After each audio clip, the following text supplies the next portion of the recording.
What's up, guys? We're back for another episode this week of the Canadian MMA Podcast, where we talk about Canadian MMA shit. And I'm with Josh. Happy belated birthday, man. What the fuck? Hey, thank you, bro. I appreciate it. Yeah, sadly, I was busy with my birthday stuff and couldn't join you for the interview part of the podcast, but excited to listen to it because I'm sure it'll be a great one anyways.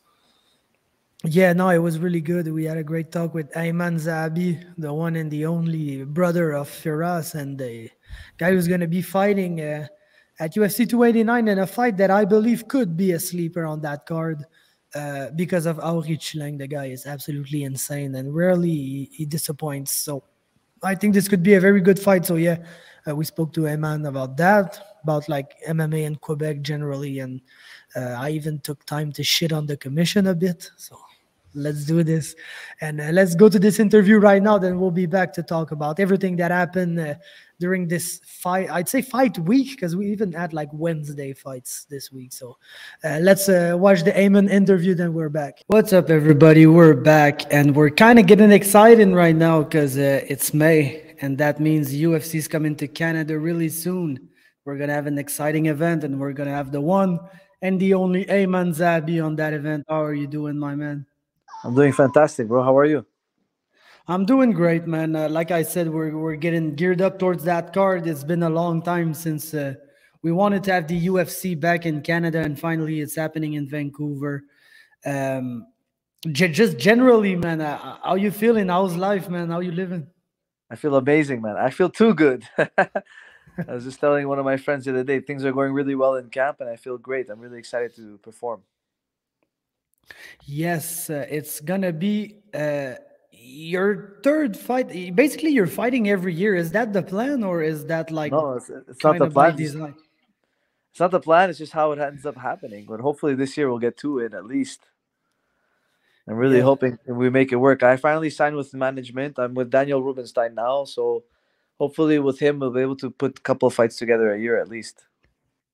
Because before, was it that you were just not getting offered like fights more than once a year? Well, I had a couple of injuries, or a couple of things happened that, made it hard for me to fight or whatever. But now things are good, and I'm just hoping to string a few together. Yup. Your last fight was a weird one, man. Like in retrospect, how you feel about that one, man? It was really awkward because, like, for me, after my knockout with Ramos, when guys jump and spin, I pay way more attention now. Like before Ramos, like I didn't care. Like even Ramos spun a few times in the fight. Like it didn't bother me until I was KO'd, So like when he was out there acting a fool, like not a fool, but acting crazy, like doing all kinds of out of the box things, I was like, okay, I'm just gonna be patient and I'll pick him apart when it's it's normal, when normal things are happening. I'm not gonna just engage and get hit with a spinning punch or a spinning elbow or something.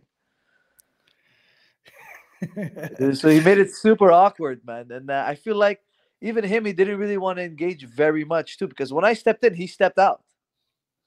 Yeah, I know, man. It was the weirdest of fights because I think he was maybe trying to overcorrect, which is weird because he wasn't losing, but like he was known for being kind of crazy, like the way he fights and everything. And I don't know why he tried to fight against style a little bit. He tried something new for sure, because every fight is a war for him. Yeah. So my brother and I, we prepared for a war, and he never really like stepped in hard, And it was until like near the end of the fight, though, he started stepping more on the gas and exchanging more for sure. But I expected a totally different fight, and like his most recent fight now after against me. He stepped on the gas he clinched a lot, he exchanged a lot, he wrestled a lot, he grappled a lot. I was expecting more of that. Yeah, no, man, that I just rewatched that fight just recently to give me an idea, and man, that was a weird one. But it's cool because you really were able to just pick him apart, and like it surely wasn't easy because it's never easy to fight, but you kind of made it look easy, like on the scorecards and everything, even though it was just like the weirdest way to engage in the fight.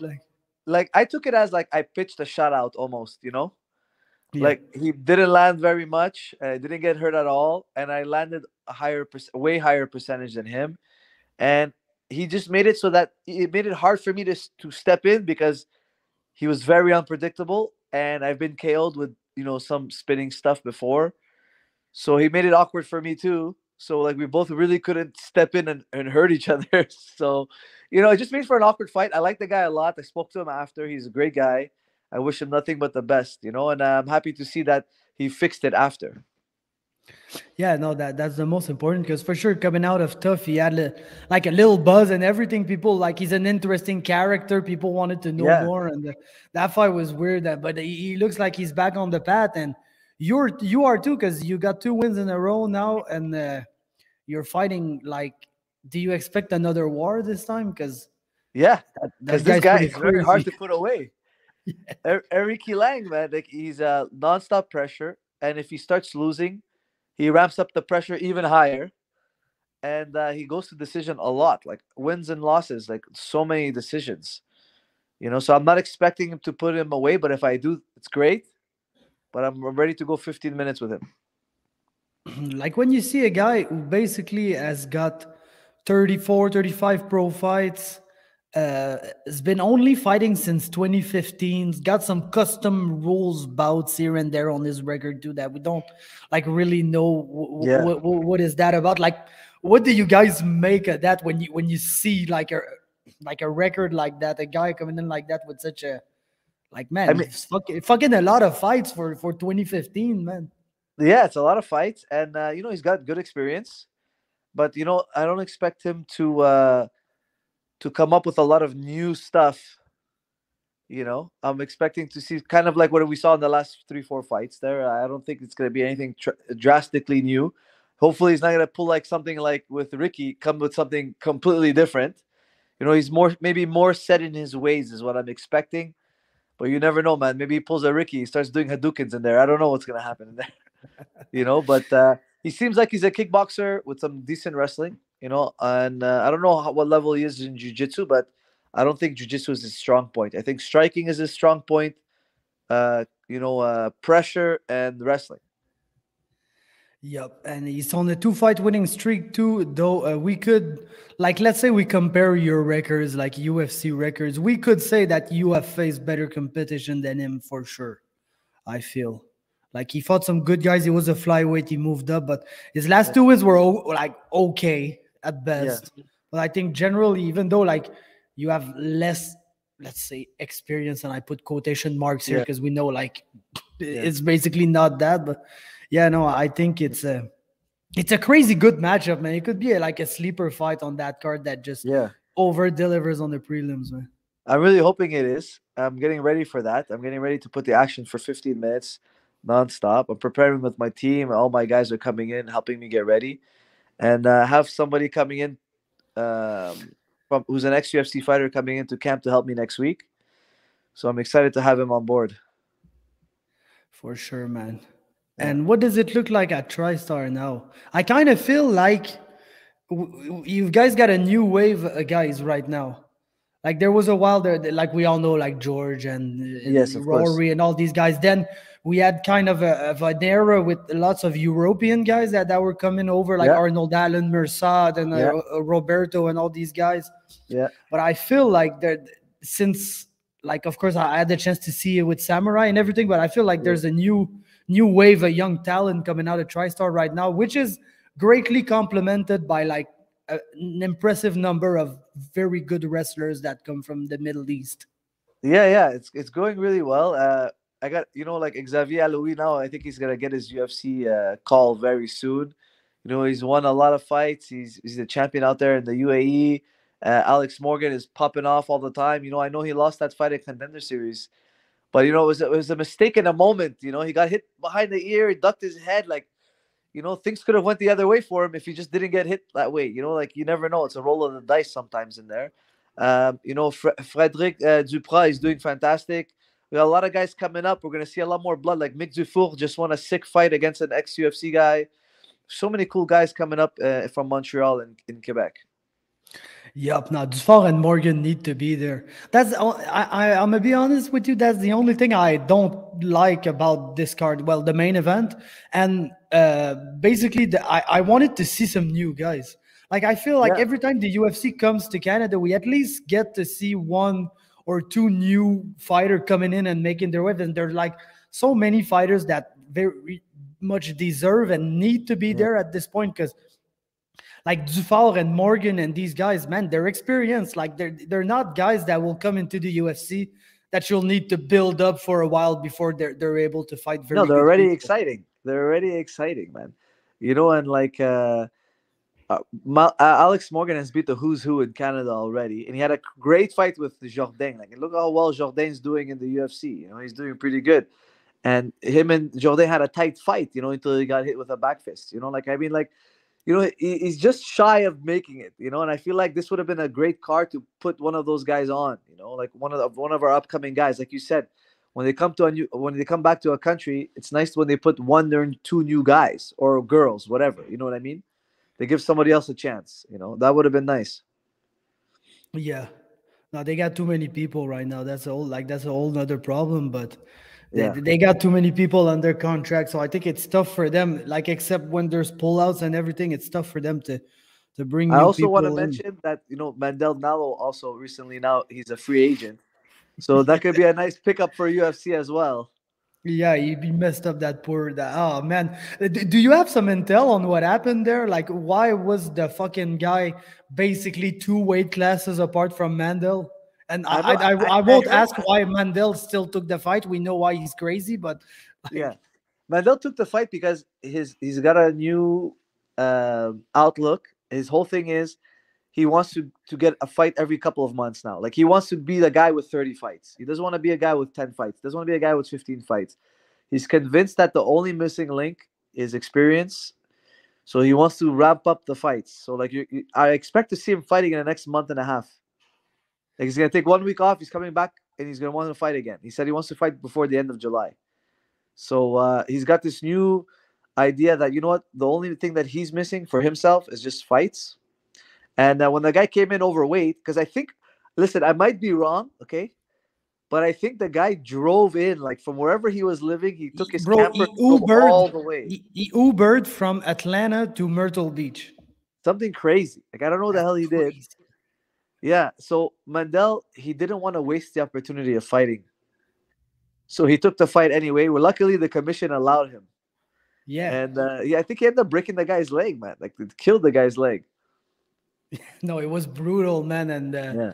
like the guy, props for showing up. But man, I don't know what situation you put in like yourself into to be Yeah. basically because I think during the broadcast they were saying that like the commission, yes, they were kind enough to approve the fight, but they were also kind enough to let the guy basically weigh in at 2 a.m. in the morning the day of the fight because he only got there.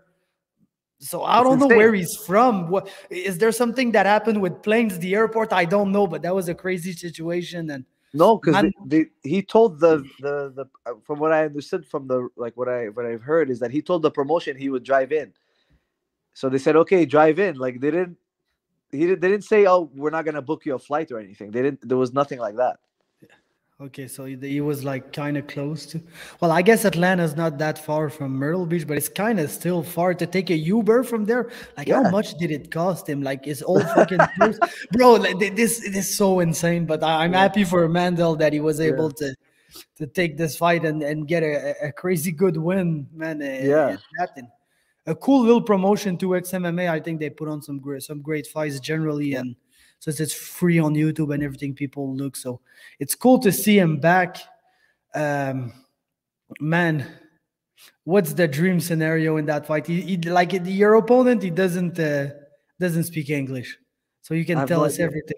What do you want to like? What's the dream? Like crazy ass submission, crazy ass knockout, You know, for club me, and sub, or anything you just don't care. I would love a knockout, man. I would love a knockout. That would be my favorite because, you know, it's a nice, easy way to win. You know, every time you knock a guy out, you don't break your hands. It's when they don't go down, you break your hands.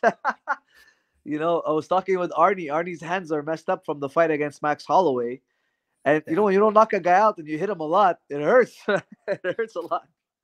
Yeah, of course. And when you KO a guy with an overhand like you did to Draco, of course you kind of You enjoy like it. that and want more of it, huh? Yeah, well, it's nice to get a bonus too, right? And the UFC loves knockouts. Like submissions are great, but like they don't really like. I feel like if it's a freak submission or a comeback win submission, you get a lot of performance bonuses. But like a simple submission, like I don't feel like they give that many bonuses for that. But knockouts, though, they're giving them out, man. Yeah, no, it's sad, but it's what the people want to see. Like Yeah. I like a good submission myself. I'm a jiu-jitsu Yeah. guy, but yeah, people they love to see them knockouts for sure. Yeah. Like what is it gonna take for us to have an event like UFC event in Montreal? Well, I feel like if I do really well, if I win this next fight, Jourdain just beat Kron Gracie. If Joanne wins his next fight, and Barrio on the main card of that one too. Yeah. Yeah, and Barrio too. Like we have a lot of Quebecois, man. I think we just like all of us. We win our next fights. We string a couple of good fights. We have some good promo behind us. We can bring it back here. Even Olivier Aubin, he's doing fantastic in PFL. Like he's trying to get them to come here. Like we're really working hard. And what's something like what's interesting is that we have so much fight talent in across all the combat sports in Quebec, but Quebec as a government doesn't necessarily support MMA, boxing, Muay Thai, kickboxing, jiu-jitsu. Like it's just becoming legal again, jiu-jitsu now. Like there's a lot of like barriers that would make us bigger stars. Yeah, no, I won't say too much on that because I think I'm on a tight rope with La Régie. But yeah, okay. I see them how they work and everything, and no, they don't. They don't look like they're too much interested in MMA. Like one only example that I'm gonna give, and I think that's crazy, man. Just Daniel, the samurai guy, when he gets matchups done for his shows, he emails them to La Régie like immediately. Yeah. So sometimes La Régie got 12, 13 fights sitting in their inbox, and they're not like, how much time does it take to just open the email, say, okay, that guy again, that guy. You look at the topologies, you watch maybe one fight each, and it's, oh yeah, that matchup makes sense. We'll approve it. Yeah. They don't. They wait 1 month out of the event to start approving matchups. And if Daniel tries to announce the matchups, they get mad at him and they try to press him like, if you announce the matchups before we approve them, like we're gonna cancel the event or whatever. But the guy, like, he's 1 month out of an event and he has no matchups announced and he's trying to sell tickets. And like I get that people want to see MMA, but you gotta at least tell them who's fighting before they buy tickets. You know, of course, he needs time to create the buzz. Yeah, it makes it so tough. Like one month out, he gets the ticket, has to give it to the fighters. Then the fighters got to sell them. It just makes it like the last month is so hectic because they just won't approve fights when they get emailed to them. Yeah, I wonder what takes so long. I wonder what that is. Do they have to? Is that the same Régie that does other sports, or they only do MMA? These guys? No, they're the boxing guys. They're all the combat sports and the. I mean, there's not that many shows, man. No, I know. And the box, like Daniel tells me that the boxing people is the same thing with them. They just announce the fights and like disregard what the Régie tells them. Oh, okay, I didn't know that either. But like, man, it's tough to maneuver when they like, and they charge so much money to be there and everything, and like it's kind of. The promoter kind of pays them to be there. And I know they're regulating and everything, so they're kind of the bosses, but they're still... I mean, they got to make money. I don't know how much they're charging, so that I can't speak on. I don't know how much they're charging, but they're there for a long time. They're there for like 7 hours, 6 hours. I don't know. Yeah, no, but it's just like, it's very complicated. And like, yes, there's really like some kind of resistance from the government, being like the amateur fights, the jiu-jitsu, the MMA, everything. I don't feel like they like us very much, and we're not bad people, man. We're just trying to do our stuff. And I find it weird because MMA in general, even BJJ, it's really taking the world by storm. Like ADCC is even getting bigger all the time. Man, it's on Fight Pass now. Like people are actually watching that don't know jiu-jitsu, but they're watching. Yeah, which is great. Yeah, and I feel like there's a lot of, like, it's crazy to say this, but throughout Quebec's history, we've always been a fight city, man. A fight province, from boxing, kickboxing, karate, every type of combat sports, there's always stars coming out of Quebec. Yeah, and like we should. It's crazy that you say that because Ontario is way bigger than us, and there's always some Quebec guys at the top, being Oli Aubin, being John DeBella, being like in any promotion, Charles Jourdain, probably the most marketable Canadian in the UFC right now. Like, so it's always, I don't know, man. We're just fighters. Yeah, it's true. That's how it is here, man. Which is why I find it weird that there's some kind of resistance, instead of like owning the fact that we're always producing combatants, Yeah, it's weird. Like, I don't want to get into all like this, no problem. Social politics of like Quebec people, but we've got like the Ontario guys coming to fight for Samurai, and they're like, bro, I can't believe, like, they're getting the booed and people hate them and everything, but they're just so happy to be here because they're like, Quebec crowds are crazy, man. We don't get that in Ontario. People don't come out and like support fighters like people in Quebec do. So man, I feel we're just different, like, regarding that. I was at the last Samurai, man. It was amazing. The crowd was amazing. It was great. Yep. No, that was a crazy event, man. I'm just so happy that, like, because I think Samurai had a little trouble at the beginning because of like let's say the previous history of MMA promotions in Quebec. Yeah. And people were kind of being doubtful, like, hey, there's a new promoter in Quebec, and like, what is he gonna do now and everything? But like, took 3 and 4 shows, but I think people are starting to tune in now more and more. Like, we've seen bigger and bigger crowds at every event, and I think it's going good. And it's just so important for the fighters in every gym in Quebec to like have a promotion to be able to fight in front of your own. Yeah, 100%. So yeah, man. I think that's it, man. Of course, that was great. Yes, it's always great, man. It's always a pleasure to speak to you, my guy. And man, I'm really looking forward to that fight on June 10th. That's gonna be crazy. Thank you so much for having me on, bro. I really appreciate it. Yeah, it's a pleasure, man. Anytime you want to come, just message me, and we always got a spot. I always got a spot for my Quebec people, and especially you guys, for all that you and for us are doing for MMA, man. Of course, you got a spot on the podcast anytime. Thank you. Appreciate it. Thank you. Hey, my man. All right, bro. Have a great night. Yes, you too. Bye. Bye. Let's go. We're back, man. And where do you want to start? Like, do we start with XMMA because it was the first thing that happened, or do we start with Jourdain because it was like the most important thing that happened? We could start with Jourdain and go backwards to then FLA, then to XMMA. If you want to go like that. Let's do that, man. What do you think of Jourdain's performance in that fight? That was weird as fuck. Yeah, it was weird as fuck, but it was like perfect from Jourdain. Like it was just super clean, and he stuck to what he was saying he was going to do all week, and just talking about being strategic in this fight, and it showed. Like stuck to the boxing and just like pieced Kron apart on the feet always. And when Kron pulled guard, like the jiu-jitsu nerd that he is, he just Jourdain stayed safe, but it was super clean. I don't know. It's weird how one judge gave a round to Kron, but anyways, it didn't matter in the end because it was pretty dominant from Jourdain, just touching him up on the feet. And yeah, what did you think?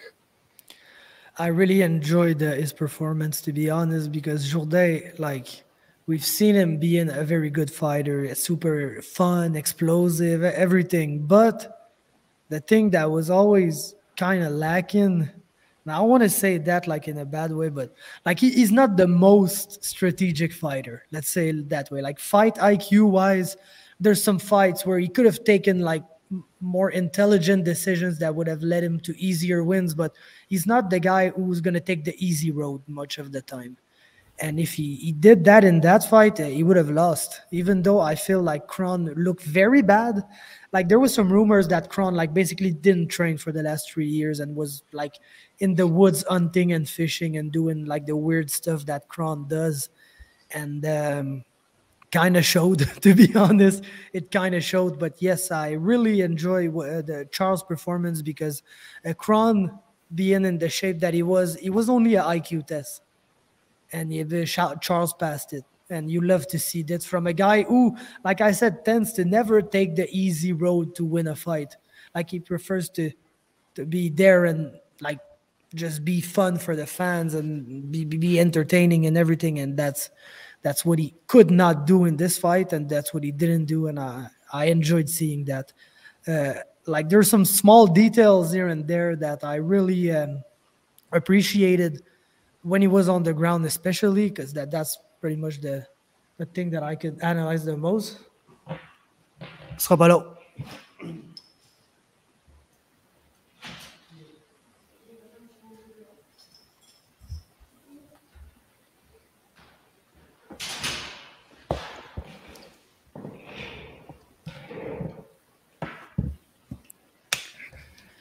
Yeah, so when he was on the ground, basically, like Kron tries to bait you, and like he tries to wrap an arm, but like in a subtle way. Like he's not super evident with his move, and basically what he tries to do is he wants to get you to posture, like to think that you're kind of safe here, so you can posture and do your stuff. But Charles didn't let him posture at all, and like he always kept his arms super tight, and he was really like biding his time and waiting for the moment where he felt like Kron was giving him the opportunity to explode out of the guard. And he did it like plenty times in that fight. And that's really impressive to just have the experience and the awareness to stick there. Because like I said, Charles wanted to do stuff, like he wanted to be aggressive on top, land some ground and pound, and like he couldn't really. He had to stay very tight, very composed, make sure that his arms weren't exposed to getting wrapped up or getting like gripped. And yes, he just in that little moment felt that Kron was giving him the opportunity, and he was able to rise up. And from the clinch, doing kind of the same thing, keeping a good frame on his face, keeping his underhooks. And when he was really ready, just getting his underhoof hook and trying to frame on his hip and his face to really break the grip from the clinch.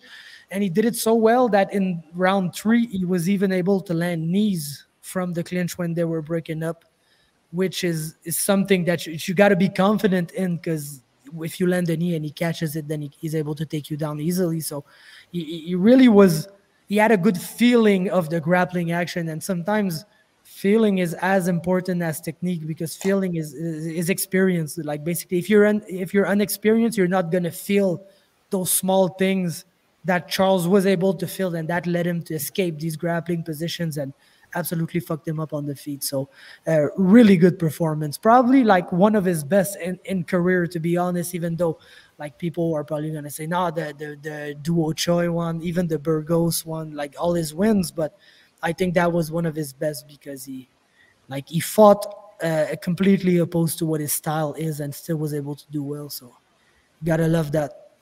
Yeah, I think the only bad thing about this new strategic Charles is that like it's the only thing keeping him from being on 289, because he took no damage and he'd probably be able to get a crazy matchup now and get a pay-per-view main card spot like back to back. But yeah, it's like it was still a great performance and awesome to see like maybe a new mythical fighter. Yeah, but I don't think he would have taken the fight in Vancouver because of Paris. Like he took the Wood fight just after the Burgos fight. He went basically from camp to camp, and he told us that for the Wood fight, he basically cut weight to 145, and when he rehydrated, he was like 148, 149, which is crazy. Like it's absolutely insane. For this fight, he was like 163 in the cage. That's nuts. The two, and he did that way too often in his career. Yeah, I'm gonna take a short notice there. Yes, I'm gonna go. So I think he really appreciated this time not the layoff, but to be able to be in the gym and train on stuff. And when he had his matchup, really like train specifically for the guy that he had, because he had time before that to just be in the gym and work on stuff.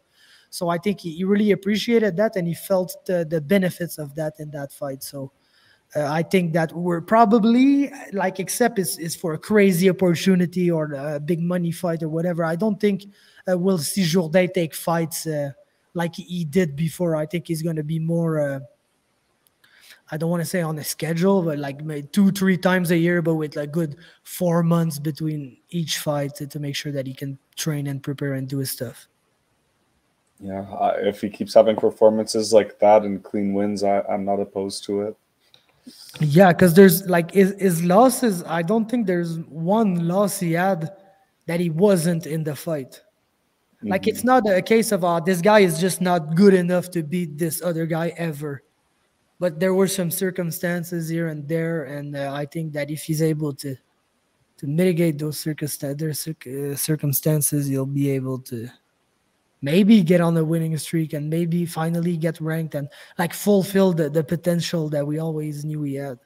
And finally get that Barboza fight he's been asking for a while.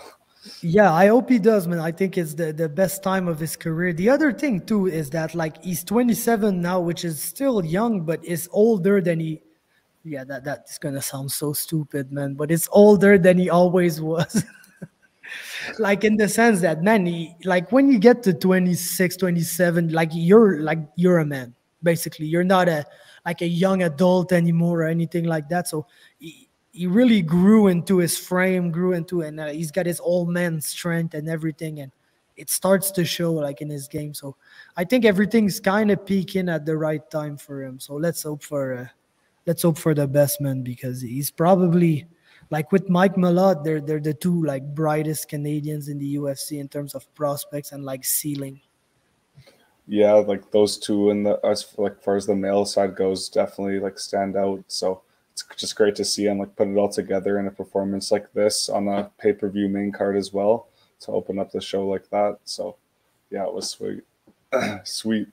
Yup. And next pay-per-view, it's another Quebecer that's going to begin the main card. It's Barrio this time, who is going to be looking to do like Charles, another guy who's finding his rhythm and everything now. So that's exciting. 2 pay-per-views in a row. We've got a Quebecer beginning the event. So let's do it, man. Then we had Fight League Atlantic 9, which took place on Saturday, same day as the event.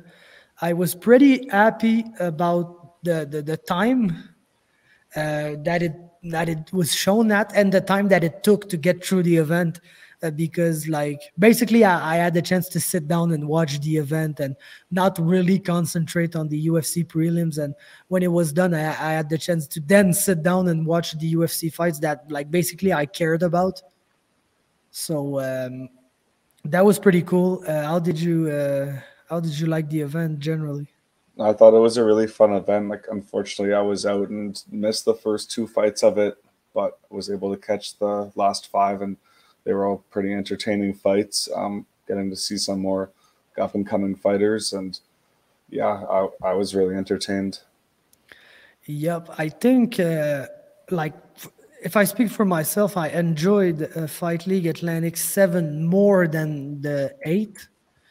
And I think that this one, Fight League Atlantic 9, was like very close to the 7th in terms of general enjoyments. The prelims were absolutely crazy. We had some very cool performances. The amateur title fight was very cool, high level, back and forth.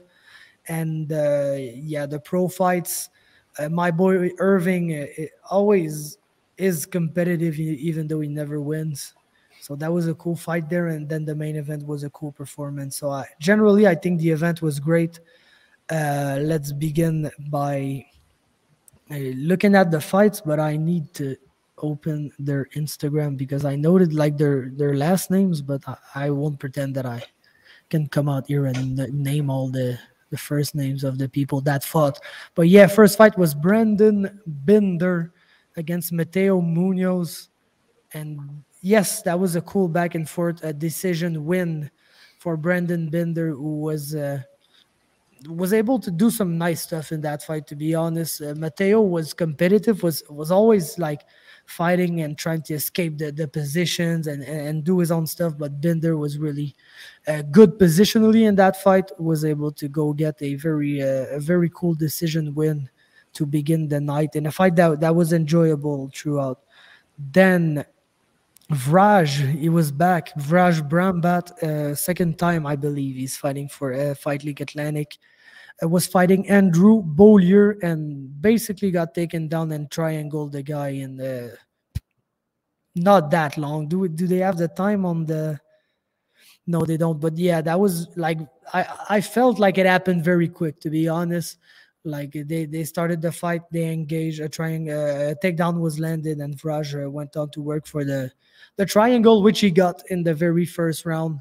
So that was another cool performance for Vraj Brambat. Looks like a guy that we could start to get interested in for the future. Then Aiden Leibold was fighting Brett Dwyer, and he absolutely knocked him out in the first round. That was a very brutal and violent performance from Aiden Leibold, who is another guy who we've seen a couple of times, and that I'm started to really get interested in, especially if he's able to fuck some people up like he did. Which you seen that fight, right? That was the first fight you saw? Yeah, that was the first one I saw. Yeah, he had really good takedown defense. Like, it was a lot of just grappling against the cage, and they were kind of negating each other. But Leibold looked like pretty strong, and they're able to just stuff everything. And yeah, like that combo was pretty nasty, and it was kind of like a walk-off KO. Like, he knew once he dropped him, he didn't give the ref an option but to step in there. And yeah, it was a sweet performance. Yep. Then we had the women's fight, Amanda Ferreira against Charlene Barkhouse, which was also a good back and forth. And I think Amanda was able to basically win the clinch exchanges in that fight, and that's what was able to give her mostly the advantage in that contest.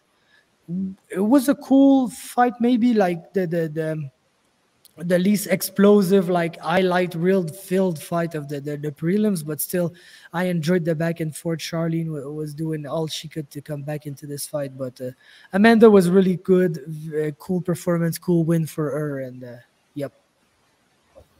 Yeah, like Barkhouse was like pushing the pace quite a bit with the grappling and really just trying to force it against the cage and get it down. But Amanda had pretty good takedown defense and was just, yeah, like you said, winning the exchanges.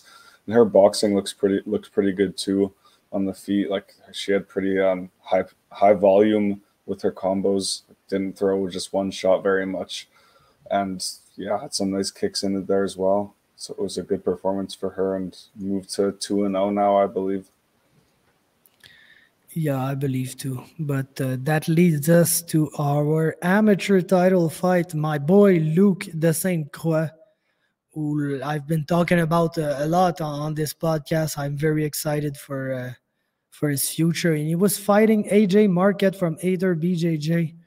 And AJ did really well in that fight. I gotta say, I'm very surprised by his performance. Came out pushing the pace, pushing the takedowns in that fight, being able to even complete those takedowns. And like, the rounds were really tough to score.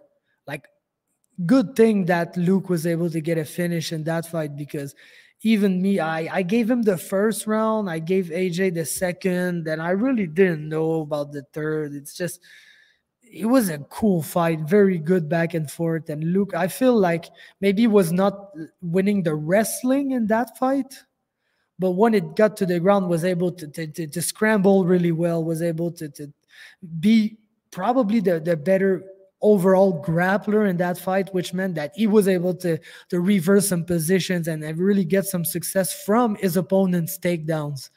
And yes, they grappled a lot. It was amazing, and Luke was able to secure a triangle later in the fight to win the 155 amateur title, and I guess maybe jump pro now. I think he's been ready, but yes, it's time for him, and I can't wait. Seeing what we saw in the main event from another guy that I really like in Drake, I really I am looking forward to see Luke fight as a pro. Yeah, that was a super fun fight. Like, right away, AJ came out and was pushing like a crazy pace, trying to get the takedown. But yeah, like, Luke, his takedown defense looked really good in there in the first, and even like reversed one later in the first round, which looked pretty nice and ended up on top. But round two, like, Market he had some more success, but yeah, it was just like really fun to watch them go back and forth in the grappling. And Yeah, I was really just impressed by the pressure or like the pace that AJ was pushing throughout the whole time. But it looked like in the third round a little bit he might have started to get tired because when Luke got the back or the body triangle and he had his back, he was breathing pretty heavy, and then he latched up that triangle like so quick, and he had like there wasn't much of a window for AJ to defend it and try to get out of it. Like all of a sudden he threw his legs up and it was locked in super tight and he was going for an arm. So super impressive.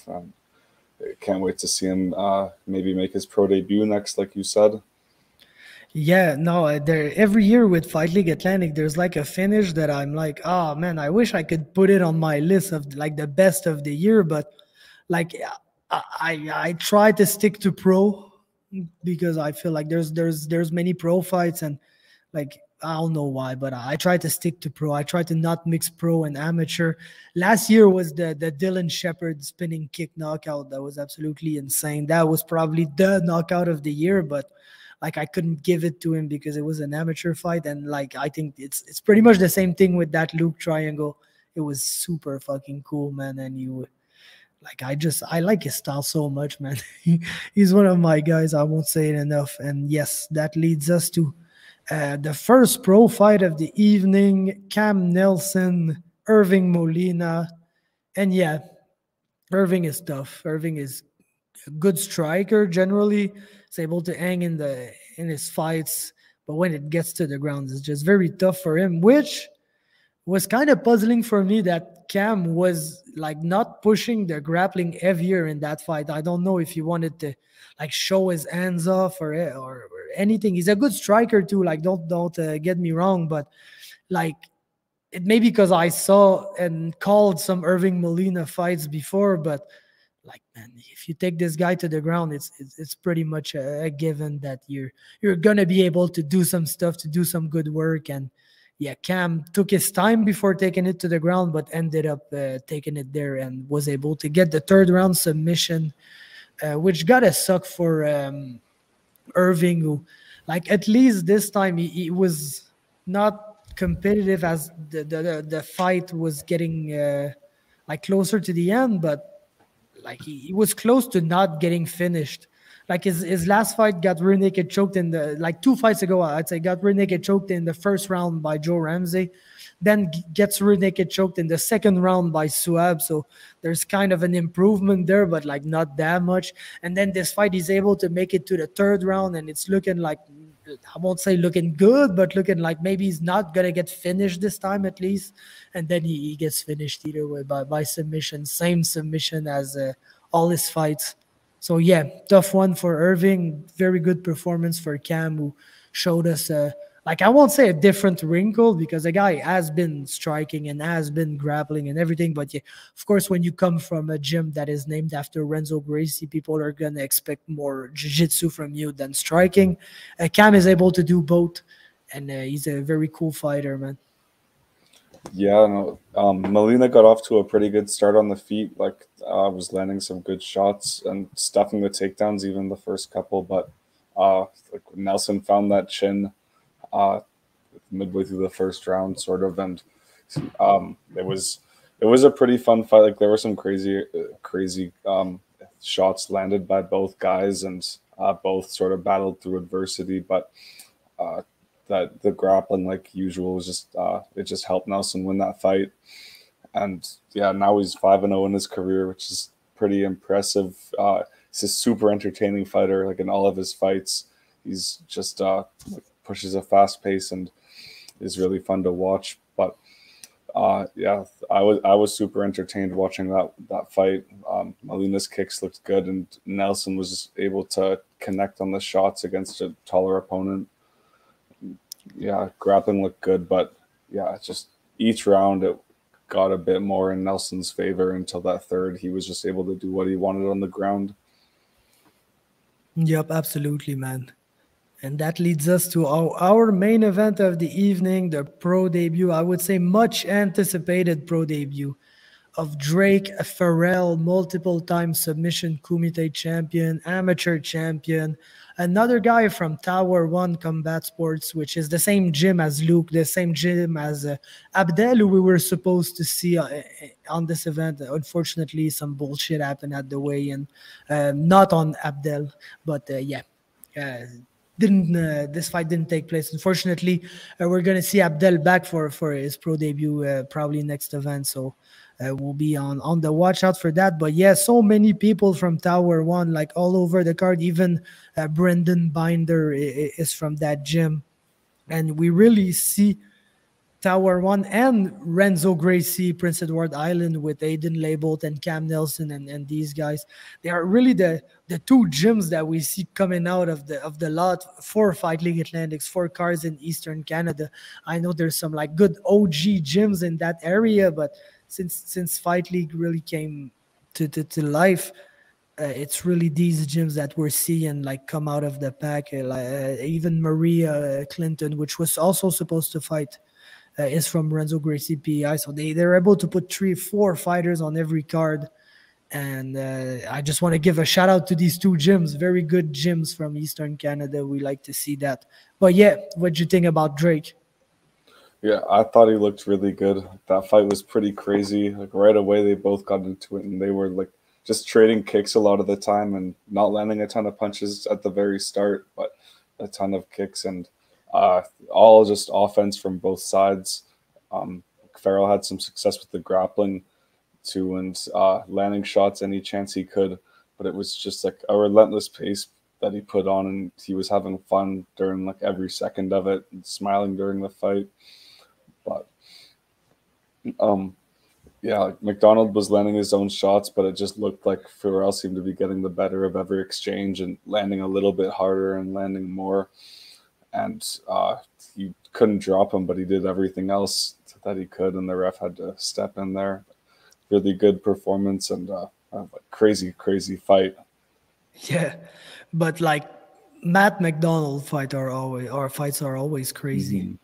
Like I know John Moore was able to, like, I won't say super control him, but yeah, kind of control him and stuff. But no, Matt McDonald is one crazy ginger, man, and he always brings it. I absolutely love his style. I know he's 0-2 now. It's probably not the way that he wanted to begin his pro career, but he's also from a good gym. He's from Island Kickboxing, which is the Lenny Wheeler gym. So he's got a good coach. He's got some good guys to train with, and I'm sure he's going to be back. But yeah, Drake did amazing, like you said, did like everything but basically put his lights out, and the referee had to step in. So good stuff. You like to see that also from a jiu-jitsu fighter. It's always cool to see them come in and like put some hands on people. I know he did that in his amateur title fight too, but always very impressive to see guys that like they're still young. I think this guy is basically born in 2000, so he's about your age. Like 22, 23, something like that, to maybe even going to, like, if he's in 2000, basically it's not very tough to calculate his age. But yeah, no, he's good. He's impressive. I've been watching him since the submission kumites and everything that took place during COVID, and we had nothing to watch. So I watched the shit out of that, and I became a fan then. And now he's a pro, and like him, like I won't say it enough, but him and Luke, I feel it's like since Christian Savoy, they're the first fighters coming out of the East that you say, oh, like they could be good, not only good on that scene, but the guys that you can bring to other places, and that would be be very competitive with guys from like the NTTs and the Shave Bears and Champions Creed and TriStars and H2Os and like these top level gyms in the country. So yes, high hopes for him, for Drake, and for Luke. And I think they were really the two highlights of the event for me, in which was a great event. Very cool to see all these finishes, and the decisions were both entertaining. So generally love the event, and big shout out to Derek and his crew once again for like giving us the access and always putting on amazing events. Yeah, big thank you to the guys over there at Fight League Atlantic. Like always, an amazing event to watch. Like the production value is great, and the fights are always live up to the hype, and they always deliver. Yup, and they got 3 more events scheduled this year, so that's already been 3. It's gonna be 3 more. It's gonna bring it to 6 events, which is not a pace that most Canadian MMA promotions are able to sustain. But Fight League Atlantic, uh, like except for the one time where there was a hurricane, so they had to push back an event. Like when they give you a date, that's where it happens. So that's very cool. Very cool to see that scene finally. Coming back to life after all these years. And I even seen, I think, Elite One and some other promotions back there wanting to make a comeback in 2024. So, yeah, I think that's props to Derek for that. If more people want to get into the MMA scene or back into the MMA scene, should I say, because Elite One had been there way before. But yeah, if these guys want to get back after years not doing events, it's probably because of Fight League Atlantic and all the hype that they're bringing to the scene. So big shout out. And that leaves us to XMMA, an event in a high school gymnasium with 31 fans in attendance. And I kind of understand when I saw like the attendance and everything, like I knew that's why they probably pushed back the first event, unfortunately. And it sucks because it was good, man. Like fucking XMMA, I know it's full of UFC vets and some people that you're like, I don't really know like why they're still fighting and everything, but like the action always delivers.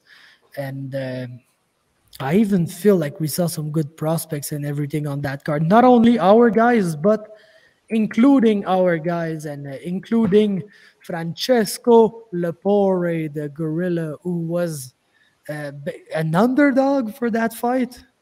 Weirdly enough, glad that you tell me that so I could put a little money on that because I absolutely knew that Francesco was going to take this guy down in the first round and submit him by rear naked choke. And yeah, it's kind of what happened in 1 minute, 40 seconds.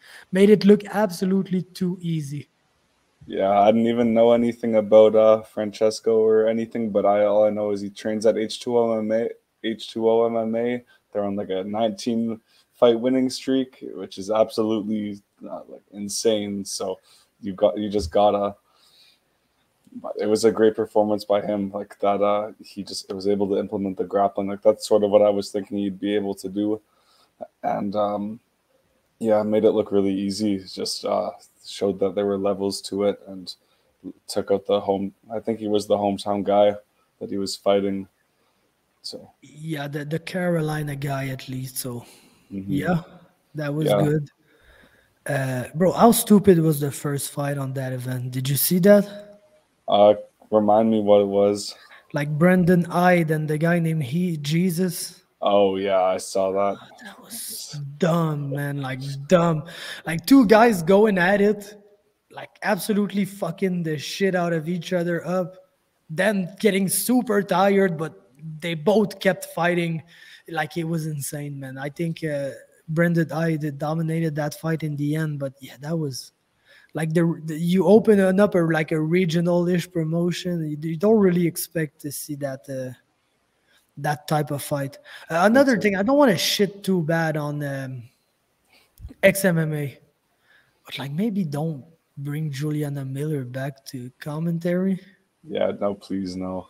She wasn't that good, and there were bad sound and mic issues at the beginning of this event. I feel like they fixed it, but for a reason or another, there's one mic that never worked well, and it was Juliana's, and that made it super bad because like not only her mic was working bad, but every time she was speaking, you were like, man, that's either like irrelevant or kind of stupid what you just said. So I think it didn't work out pretty well for her, but yeah.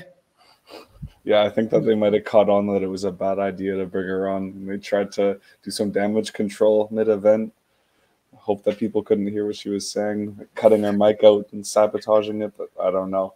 It wasn't the easiest watch for an event, but there were still some good fights. It would have been crazy if it happened when it was supposed to, and there wasn't 17 cancellations. Man, what the fuck happened with the Mandel fight?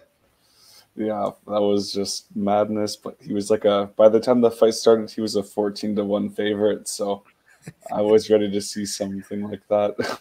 Yeah, man, the fucking guy he was fighting, Jorge Daniel de la Terra, told the promotion, no, I'm driving in, don't need to buy any tickets for me, I'm good. We spoke about it a bit with Aiemann, but yeah, no, the guy fucking took a Uber from Atlanta to Myrtle Beach, which is kind of like it's not that far, but it's kind of far to take a Uber to. Like it's across state line first, and like Atlanta is like I love geographies, but I won't get too deep into that. But like I think Atlanta is northwestern Georgia.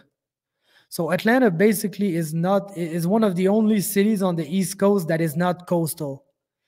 It's right in the middle of the state, and it's way closer to like Tennessee and Kentucky and all these states than it is to the coast and South Carolina and like whatever. So I don't know how long it took him to drive there, but he came in at 2 a.m. the day before the fight. So the commission was cool enough to let him weigh in because weigh-ins were like super over by that time, like super over. And then he weighed in at like 179 or something absolutely crazy like that for a lightweight fight. So they're cool to have him let the fight happen. Like commissions don't sanction fights usually when Yeah. like, there's 25-pound difference between the guys. But Mandel had cut the weight, had made the weight, and then was rehydrated close to that weight. And you know Mandel does not give a fuck. Like in his whole attitude, you don't even need to know the guy, and you know that Mandel does not give a fuck. And like he's coming off a Bellator, and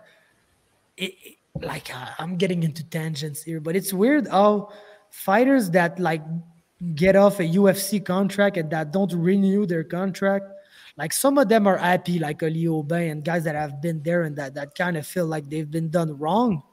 But like most of them, they don't feel super happy about it. Like that they're not with the UFC anymore. With Bellator, I think it's the opposite. Like Mandel couldn't wait to get off that contract, and now he feels like he's got a new lease on life now that he's free and he wants to fight and be active. And so basically, he had traveled there, and like the guy was there to fight. Commission was willing to sanction the fight, so there were no way that Mandel was saying no to this fight after Commission had it approved and everything. So he said yes, and like you said, he was like a 14-1 favorite. And like, how much of a role do you think it played in the fact that the commission approved the matchup? That basically this matchup was a squash match for Mandel. Yeah, I think that if it was if it was the other way around and the guy was a huge favorite rolling in like the night of and he's 24 pounds heavy. Like. Yeah, I don't think think there could be some legal issues or something. But yeah, that's absolutely wild that fight got that the commission let that fight happen. I think if that was like a big thing, that could be a big thing if the right people knew about that. But I don't think people are ever it's not gonna become like mainstream. No, I don't know, because that's wild. Probably not, but yeah, man, you're absolutely right. But like the commission looks at it, they're like, yeah, Mandel, every favorite, long and tall guy. It's not like he's a 5'6" lightweight or anything like that. That was pretty much the case with the other guy, being the 5'6" lightweight. But yeah, so like Mandel had all the technical advantages, all the physical advantages in that fight. So I think the commission just said, yeah, this guy is super out of shape, super out of weight. He's probably gonna get super fucked up. So if the guy that will fuck him up is willing to take the match, why would we take that away from him? But yeah, no, that's not the way you sanction the sport. Like I think that like it wouldn't be a pretty sight if it happened for like a major promotion or something that like people. Yeah, I'm gonna leave it at that. I don't want to say something stupid. Yeah, it's Yeah, they probably felt too bad saying no to him after he caught an Uber all the way from Atlanta to Carolina. I don't think they'd be able to turn the guy down. It's the least they could do. Yeah. So we're gonna speak about the fight. Mandel leg kicked him till he couldn't walk. Took like 3 minutes, something like that. Yeah, put him out. Like I think he put him out unconscious with a ground and pound too. It was pretty nasty. From Myrtle Beach to Atlanta, we are talking about a 4-hour and 39-minute drive for 362 miles. So that's close to like 600 kilometers for Canadian people here. Crazy. Must have gotten to know the Uber driver pretty well by the end of that. Yeah. And like you're an Uber guy from Atlanta, like you drive the poor guy back, but you gotta get back, man. Like Yeah. how pissed are you if you're the Uber driver that you get this ride? Like how many rides other Uber drivers in Atlanta have the time to do while you do that one and you come back? That's a 10-hour plus trip. Yeah. Do you think the Uber driver waited for him and took him back after the fight? Yeah, I think he might have, but I don't know because that's Got the only free way that tickets could to make the event, sense. and yeah, come on, stick around and get me back to Atlanta. Yeah, that would make sense. I wouldn't blame him for doing that. Then it's a pretty sweet deal. Yeah, depends on how you see it. Work get like a crazy amount of work guaranteed for 2 days, and I get to go to some fights where you're like 1 in 50 people there, VIP, with like Sadio Cub, I think his name is, fighting some like good talent. Yup, you get to see Sadio Cub fuck a guy up. That You get to see Teruto Ishihara get fucked up. Man, that's what I find absolutely funny about the XMMA cards, and that's why I don't like to. When they get an event, I don't like to look at the lineup before because I want to be surprised. Yeah. No, I want to be mid-event and just see like Justin Scoggins pull up and be, holy shit, that's Justin Scoggins, man. Like, didn't even know the guy was still fighting, but yet Justin Scoggins is there and he submits a guy. Then you get that Mitch Ramirez fight where like Ian Einish couldn't get enough of the prison stories because you know that Ian Einish relates to prison stuff. But yeah, no, such an event. What happened in the main event? I felt terrible for that guy. Like he was the pretty big underdog, like over 2-1 underdog, and he was just whooping it. What were their names again? Who was winning, Rivera or Banderas? 1 second. Francisco Rivera, man. That's a funny ass main event, bro. Rivera was whooping his ass, like just easily, just landing all the clean shots and dominating, and then Bandejas eye poked him and he couldn't continue, and it just felt terrible for him. Oh no, fucking like that's a funny fight, man. Because like Rivera is super past his prime. Like his prime was losing 5 of his 6 UFC fights, basically. But yeah, he had like a couple of wins before that. Like he beat Alex Soto, Edwin Figueroa. He beat George Roop. That's a good win. But yeah, then he went to, after he was like 2-0 with a no contest, 3-0 with a no contest in the UFC. So he kind of got a shot at the like top 15 of the bantamweight division. And he lost to Mizugaki, lost to Faber, lost to Lineker, Brad Pickett, and Eric Perez. The only guy he beat was Alex Caceres in that switch, and that's when Alex Caceres was not even trying to win fights. So that's another guy that like you're watching this event, you're like, bro, no way Francisco Rivera is fighting right now. And like Ricky Banderas, that's the Sweet Chin Music guy. From Bellator. Is it? Yep. The guy who Sweet Chin Music, was it James Gallagher? I'm not too sure, to be honest. I wasn't familiar with either guy, really. Yeah, no, these events are hilarious, man. Like you get to see all like they find these people that you just haven't seen in a while. Like even with the canceled fights, you had Louis Cosi set to fight on that event. You had Glyco França set to fight on that event. Nashan Burrell fucking Vandera. Jared Vandera, Kelvin Tiller, PFL vet Kelvin Tiller. So yeah, man, it's always hilarious with these guys. Can't wait to see what's next, man. I'm just sad they didn't have that super Chad, Giga Chad ring announcer guy with the sunglasses. They need to bring him back. He pulls it all together. He embodies XMMA. Bro, they replaced James Mancini by Ben Davis too. Oh, really? Yeah. And what did he say once that I was like, bro, I can't believe you just said that. It was with the guy with the 76ers jersey. So that was Jeremy Holloway, I think. They were, oh yeah, fuck, bro. Yeah. Laser tag. They were talking about laser tag. And Jeremy Holloway was like, when I play laser tag, don't bring your kids. Like, it's easy money for me. I'm a shoot all your kids and whatever. And then Ben Davis was like, targeting the kids is Jeremy Holloway. Back to you. And I was like, bro, what the fuck did you just say, man? Bro, he thinks he's Billy Madison at the laser tag. Oh, yeah, won't take man. it easy. For real, man. Yeah, I just wish that we got to see Luis Sanardakis get the win. Yeah. Or get the fight. I feel so bad for Louis, man, because he's on Twitter and he's like asking for a UFC Vancouver spot. And I'm like, bro, you kind of deserve it. But there's kind of like 25 names over you, sadly.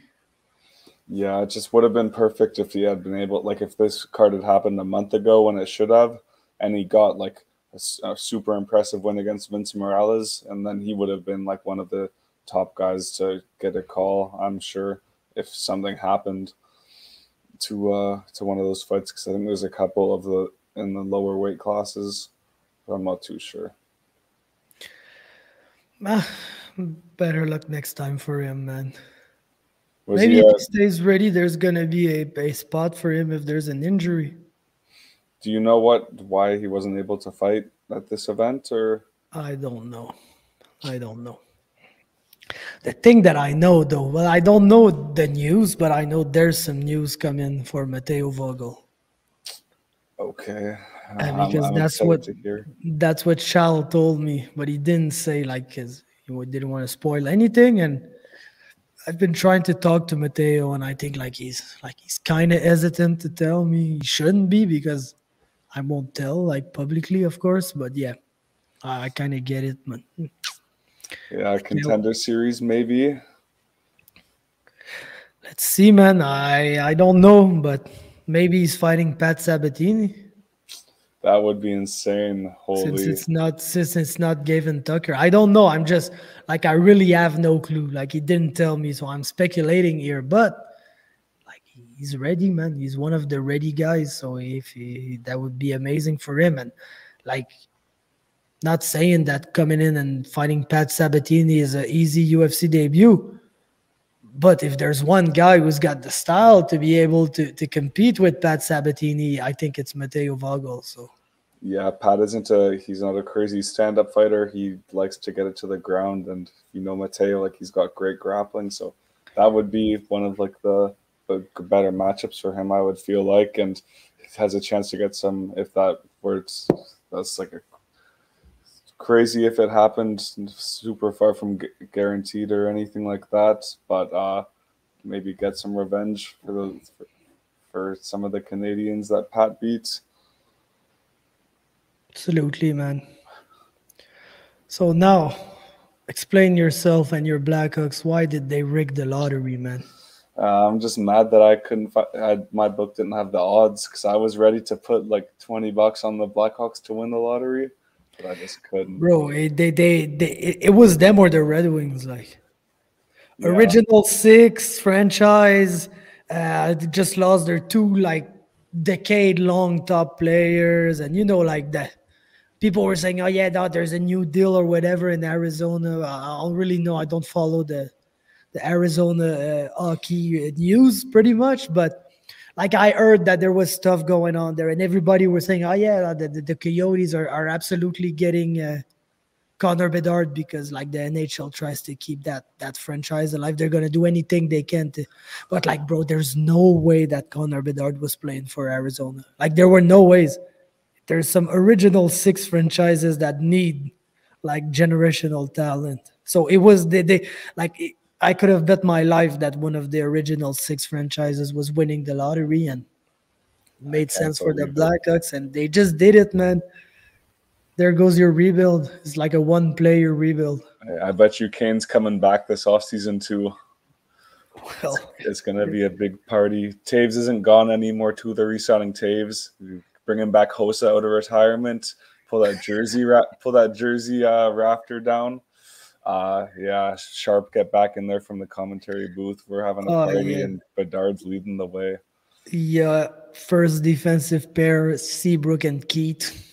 Oh yeah, get those 2 back. What's Jamerson doing? Yeah, exactly. That was my next name. We need you too, Corey Crawford, to make some stupid ass saves and like who's even the goalie right now? Good question. I forget. Yeah, if you asked me like 5 years ago, I would have been able to tell you the backup goalie's stats from like 3 years ago, but. I'm doing this podcast now and not an NHL one. Why did we all stop loving hockey, man? What happened? I've gotten back into it this playoffs, but not so much for the Hawks this year. Oh, so we've got a 50-50 goalie situation here with the prolific Czech goaltender Peter Mrazek and Alex Stalock. I think they had a decent goalie, but they traded him away for like nothing this year to the Stars. That was their goalie? Like the American guy was like pretty good. What's his Jake? I Ottinger. Jake Ottinger. I think it was a different one. Yeah, I really don't know. Yeah, it was. It was Anton Khudobin. Oh yeah, Khudobin was doing good for a little while. Yeah, no, Ottinger is a Dallas product. It was like every single year though the Hawks have had a different goalie, so they've still got a long ways to go till they're doing anything serious. But it's a good start. Maybe we can be like the Oilers for the next couple of years, like they were. Get 4 first overall picks in 5 or 6 years. So where are Montreal picking? Do you know? No clue. I just saw the Hawks were first, but full draft order. Let's go. Montreal are 5th. Okay, that's not bad. I'm sure I think they want a goalie. Yeah, try to replace Price. Good luck with that. Yeah, it's not happening. It's not happening, man. But at least like we need someone because now, it's tough. Goalie wise, it's very tough here too. But like, how was it not gonna be tough after Carey Price? Like, man, it's bad because we've been just so used to it that we were taking him for granted. Like he was, I don't want to say the most hated player, but almost. Like if you listen to radio after games, people are calling it, we need to trade Carey Price. He's trash. He's costing too much money. He's this and he's that. And like, now that we don't have him, we wish we had him back because fuck, goalies it's tough, man. Yeah, as a goalie, he was always like one of my favorite players. And yeah, he was amazing. But when did how long has he been gone for? Because I really fell out of touch with hockey. I think it's his 2nd or 3rd year, but I don't think he's not officially gone. But yeah, pulling a Jonathan Taves. 21-22 is the first season. The last season he played 5 games. Okay. And 2021 he played 25. So since 2019, 2020 he didn't play really like a full season or anything. Wow, so there's a chance he can come back. Just cross your fingers. Yeah, I think we're kind of past that, to be honest. And he's 35, man. It's cool, bro. He's been legendary, man. So we'll let him go. Try to get a new one. guess Montreal is kind of exciting now, though. To be honest, like, it's not a crazy ass team, but like Suzuki, Caulfield, Duck, we've got like Kirby Duck is pretty good. I bet you Chicago's pissed. Imagine if they didn't give away all their previous picks now. They would have never gotten Bernard, but still, even if they just completely gutted their team this year to get him, so it was worth it. But yeah, Kirby Doc was nice. He's a very entertaining player. Yep. One of my friends texted me something. It was pretty cold, but I think pretty accurate too. He said Arizona holds pre-draft workouts, loses first rounder. New Jersey signs Ilya Kovalchuk to a contract that was legal at the time, loses first rounder. Chicago covers up sexual abuse for a decade, gets Connor Bedard. Original 16 pays the bills. Kyle Beach is punching the air somewhere. Yeah, I got nothing to say about that. Yeah, no, bro. We had our fair share in Montreal. Like at a time, there was like that old story that the Kostitsyn brothers were like hanging out with like Russian mobsters in Montreal, and like, hey, no shit. Or when Zach Cashin crashed his car before the season even started and got traded. Oh, really? Yeah, I don't think he played a game here, to be honest. I was paying attention then, but I don't think I ever found out that was why. Yo, he crashed his car. I think he was like super drunk and everything. It kind of got swept under the rug, but like the guy entered like the program for whatever drug abuse and stuff. Yeah, what I feel like there was some stuff with who was it? Some stuff with PK Subban, some controversial stuff with him that ever happened. Yeah, bro, that's where I stopped loving hockey, man. They traded PK. He was my favorite player, like one of my favorite players ever. And they traded him for Shea Weber, who was like back in the days, like I was as heavy in hockey that I'm in MMA now.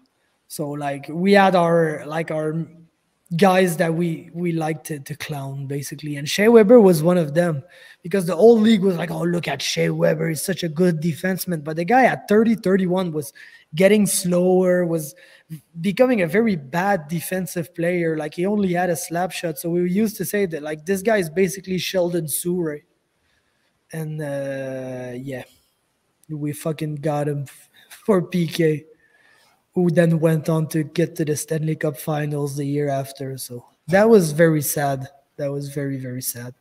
And that's the moment like I'm just restarting to, let's say, trust the Canadians, because with Kent Hughes and all the new guys there, it's the first time in a while that they just came out and said, yeah, we are rebuilding. Because in Montreal, you can't rebuild. You got to go for the playoffs every year. And like people prefer that we're in the playoffs, but we finish 8th every year. Then we tank for a couple of years, get a very, very good team, then compete with Toronto and with Boston. But yeah, for the first time, there's like managers and people that really said that's what we're doing, and we're not like taken off of the planet. Like even this year, we had some new players, and people were like, "Oh, maybe we could try and win." And Kent Hughes came out at the beginning of the year saying, "Yeah, no, it's not gonna be this year, guy. Probably not gonna be next year even." So, like we kind of know that they're rebuilding, and I think like they are the guys that rebuild the Rangers. So I think we can trust them. But yeah, before that, all the people that fucking like traded all of our favorite players, like it was always like that in Montreal. Like Patrick Roy became bigger than the team, fucking traded that guy to Colorado, went on to win all the Stanley Cups, all the fucking awards. It's basically the best goalie in the history of hockey, basically with Brodeur and my guy, Dominic Hasek. And yeah, like, no. Crazy, crazy, crazy, man.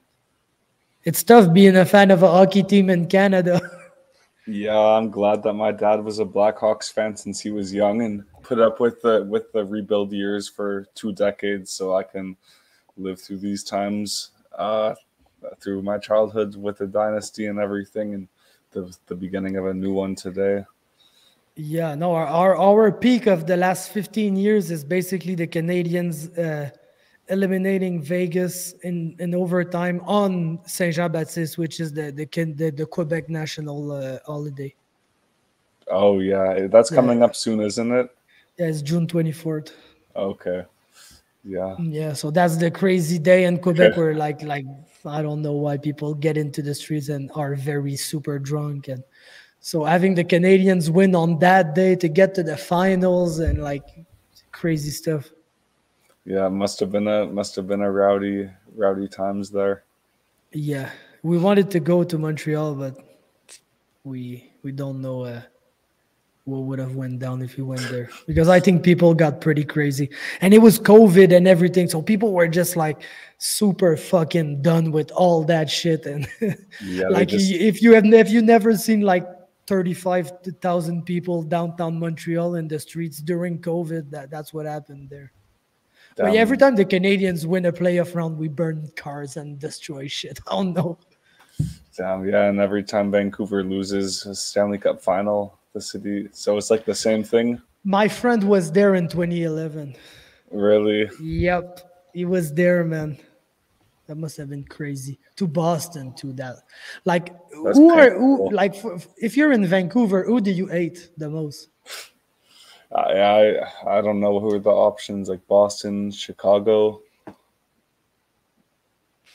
It's crazy that you're like, yeah, I get why you'd hate Boston. Everybody does, but like, you don't have to deal with them 4 or 5 times a year. We do, though. Yeah, but I feel like that one moment will scar them forever. I still remember it, and I was 10 years old watching that stuff, and and every single time the home team had won in that series, every single game, I think, and then they get blown out 4-0 at home in Game 7. That's just, yeah. Boston broke so many franchises.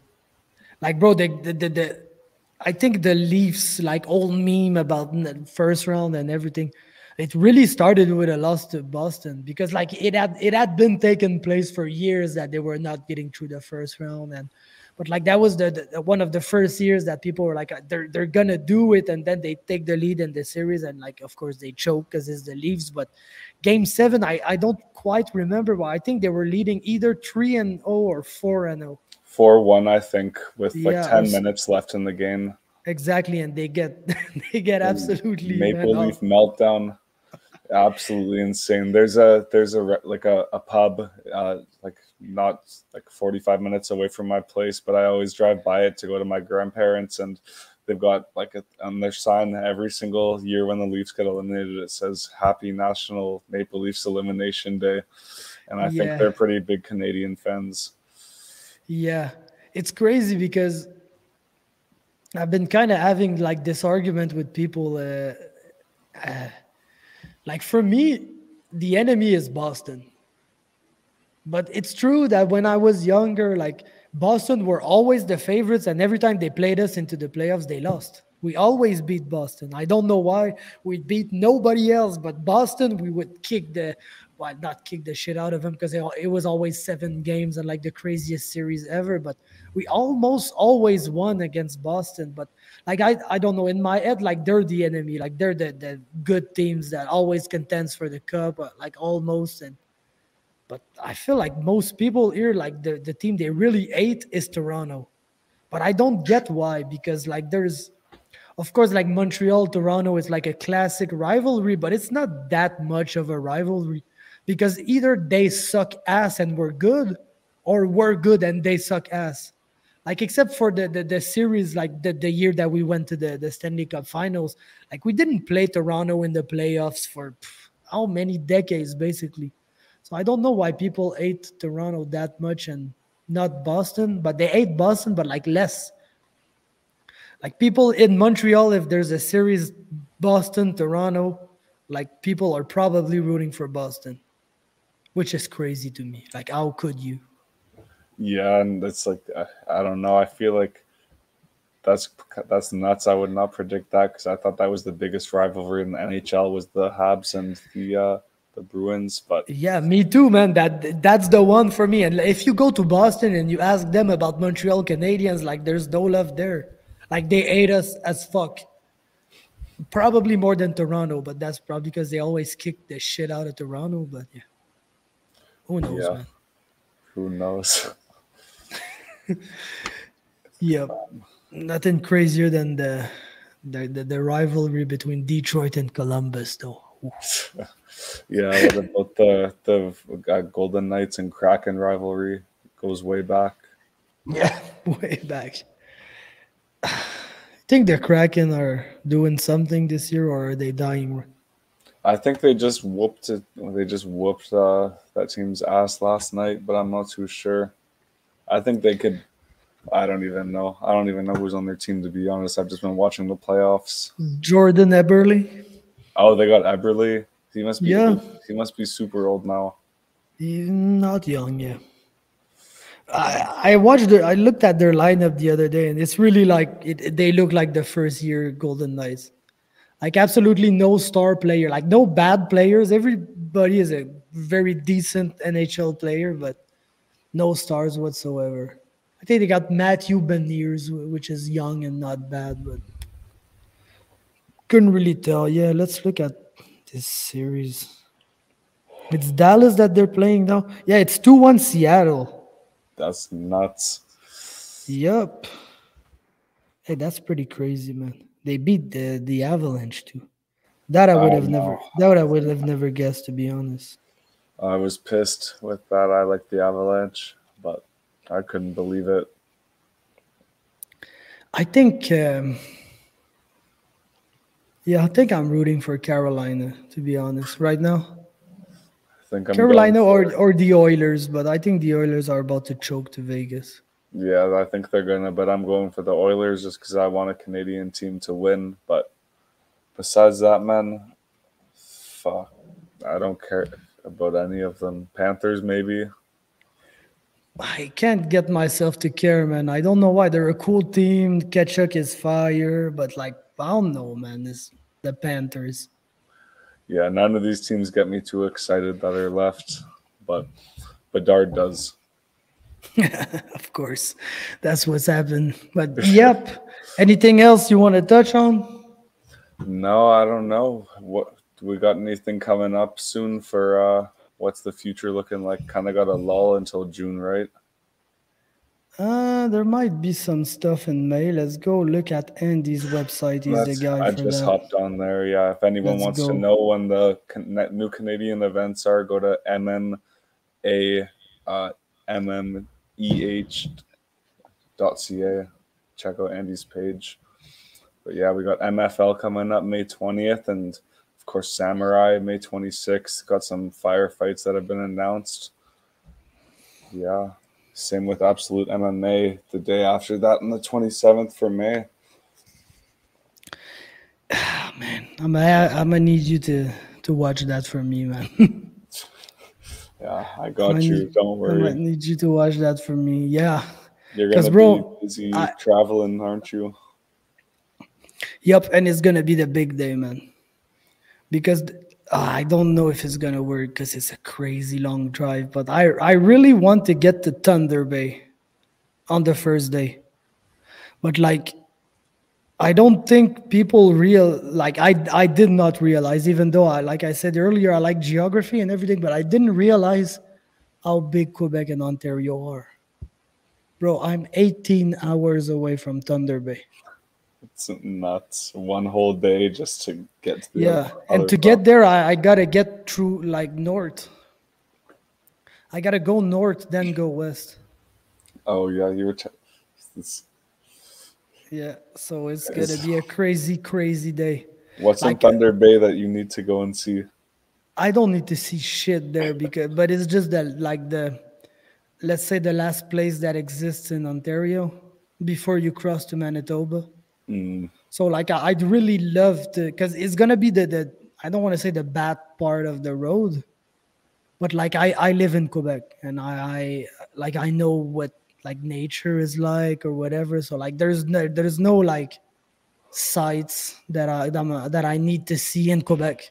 So because I know, and Ontario is very close. Like let's say there wasn't a difference of language it would be very tough to know where you're in Quebec or where you're in Ontario, because it's very similar looking and everything. So, like, I think it's the part of the road that I have the less stuff to see, or that I want to see, or that excites me to see. And it's also the probably the longest single drive that we're gonna do. Because from there, I think Thunder Bay to Winnipeg is like 4 or 5 hours. Winnipeg to Regina is like 7 or 8 hours. Then like same thing from Regina to Calgary, and Calgary is like 8-9 hours from Vancouver. So it's like, yes, it's still a lot of driving, like an awful lot of driving, but the 18 hours between where I'm from and fucking Thunder Bay is gonna be like the day after a Samurai event. I'm gonna probably be crazy tired, because Samurai is in Gatineau, which is 3 hours away from here. So I'm gonna go to the event, and after the event, I'm gonna drive back home, and then I'm gonna drive like towards Gatineau to fucking go to. So yeah. That's nuts. Yeah, I can't believe that you're doing all that, man. I think I can't believe it either, to be honest. I think I can't believe it either, but I'm gonna be here for a month, man, so I need to be able to move around and stuff. I wouldn't want to be like trapped in downtown Vancouver for a month. So yeah. That makes sense. But yeah, just two things that I want to quick answer just your thoughts on. Why is Dan Ige versus Nate Landwehr at 155 when like they're fighting for Ige's ranking at 289? That makes no sense. Because cutting weight is bad. Yeah, but yeah, I didn't know that, and it does not make sense. In fact.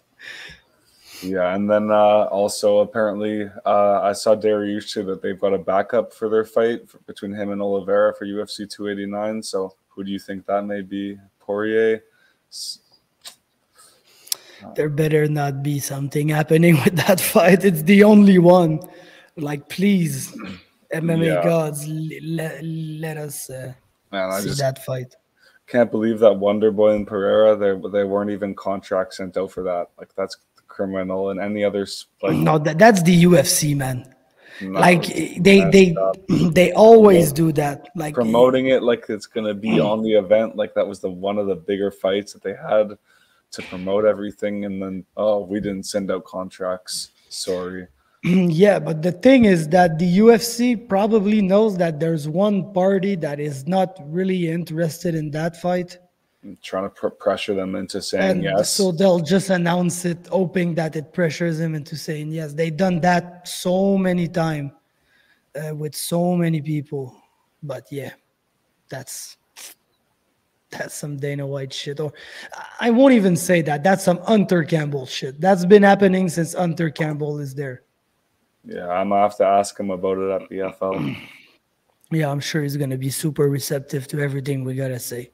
Definitely. I think he's going to set aside some time. Yeah, he looks like a super cool and open-minded guy. Yeah, so that's it, guys. Thanks for watching.